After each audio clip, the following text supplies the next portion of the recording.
नमस्कार मित्रांनो, नरसिंगी किशोर स्वामी आरोग्यदूत या चॅनलमध्ये मी अक्षय तुम्हा सर्वांचं मनापासून स्वागत करते. तर मित्रांनो, तुम्ही जर माझ्या चॅनलवर नवीन आले असाल तर चॅनलला सबस्क्राईब करा, व्हिडिओला लाईक करा आणि शेअर करायला विसरू नका.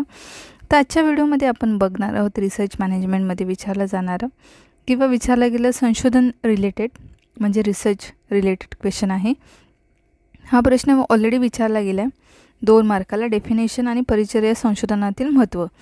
तर आपण बघूया संशोधन म्हणजे काय, त्याची व्याख्या बघूया. संशोधन म्हणजे पद्धतशीरपणे एखाद्या प्रश्नाचे उत्तर होय. संशोधन म्हणजे काय, तर पद्धतशीरपणे एखाद्या प्रश्नाचे उत्तर होय. याचा मुख्य उद्देश माहिती व ज्ञानाच्या सागरात भर टाकणे, त्याची पुनर्निर्मिती करणे व सुधारणा करणे हा आहे. याचा उद्देश काय आहे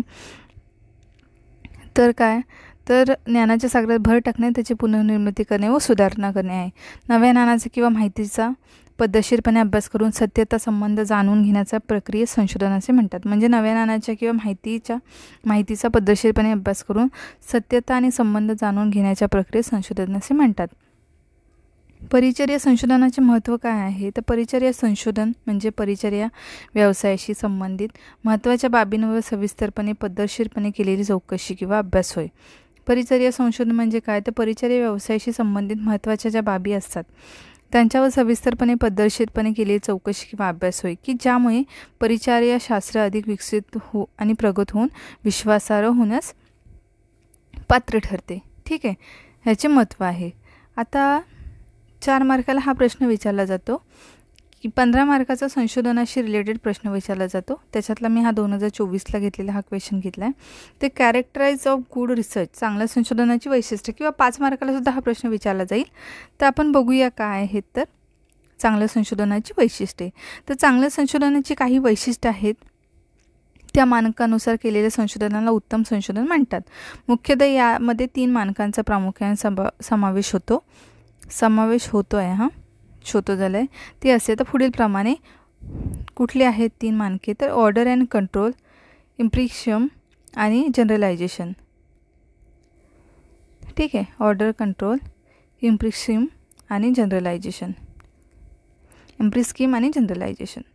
हे 3 याचा समावेश होतो. तर पहिलं आपण ऑर्डर अँड कंट्रोल बघूया.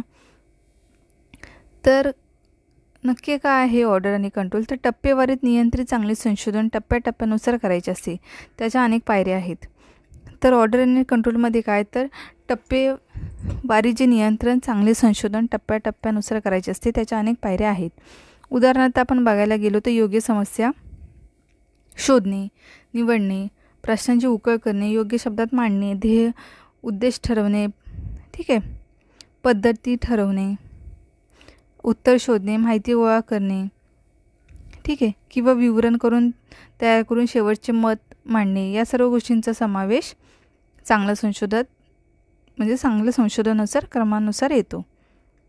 ठीक आहे, योग्य समस्या शोधणे, निवडणे, प्रश्नांची उकल करणे, शब्दात मांडणे, ठरवणे, पद्धती ठरवणे, उत्तर शोधणे, हे लिहिले ते पद्धती ठरवणे आहे.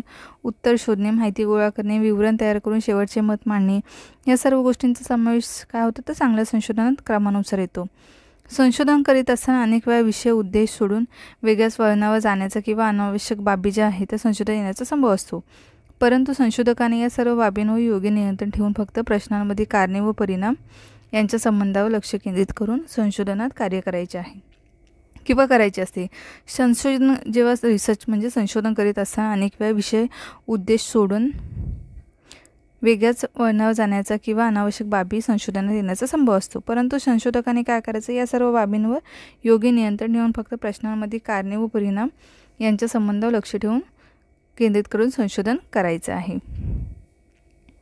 त्यानंतर आहे प्रिस्कीम म्हणजे काय तर अनुभव संशोधन कार्यात अनुभवाची साथ लाभल्यास तो अधिक उत्तम होतो. याकरता अनुभवी मार्गदर्शकाची आवश्यकता असते. अनुभव संशोधन कार्यात अनुभवाची साथ लाभल्यास तो अधिक उत्तम होतो. याकरता काय पाहिजे तर अनुभवी मार्गदर्शक जो असतो त्याची आवश्यकता असते. संशोधन हे वस्तुस्थिती किंवा विशिष्ट पातळीवर आधारित असणे आवश्यक आहे. संशोधनात केलेले निरीक्षण हे प्रत्यक्ष बघून, ऐकून, स्पर्श करून किंवा ज्ञानेंद्रियाचा प्रत्यक्ष अनुभव घेऊन पडताळून केलेले असल्यास त्याचा दर्जा उत्तम होतो. म्हणून निरीक्षणकर्त्याला या सर्व गोष्टींचा अनुभव व निरीक्षण कौशल्य चिकित्सक स्वरूपाचे असावे. त्याद्वारे अधिक महत्त्वाची माहिती व निरीक्षण अभ्यासातून बाहेर पडतात. तर काय आहे, तर अनुभव संशोधन कार्यात अनुभवाची साथ लाभल्यास तो अधिक उत्तम होतो. याकरता अनुभव जो मार्गदर्शक असतात, आता तुम्हाला शिक्षक कसे आहे तसे मार्गदर्शक असल्याची आवश्यकता असते. संशोधन हे वस्तुस्थिती किंवा विशिष्ट पातळीवर आधारित असणे आवश्यक असते.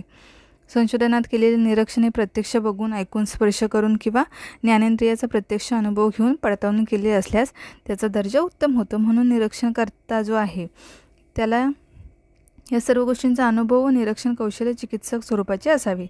त्याद्वारे अधिक महत्त्वाची माहिती व निरीक्षण अभ्यासातून बाहेर पडतात.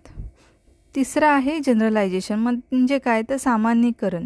संशोधनात किंवा अभ्यासात समोर आलेल्या गोष्टी, उपाय हे ज्या समूहातून नमुना घेतला आहे त्याचे प्रतिबिंब असावेत आणि त्याच्याकरता असावे.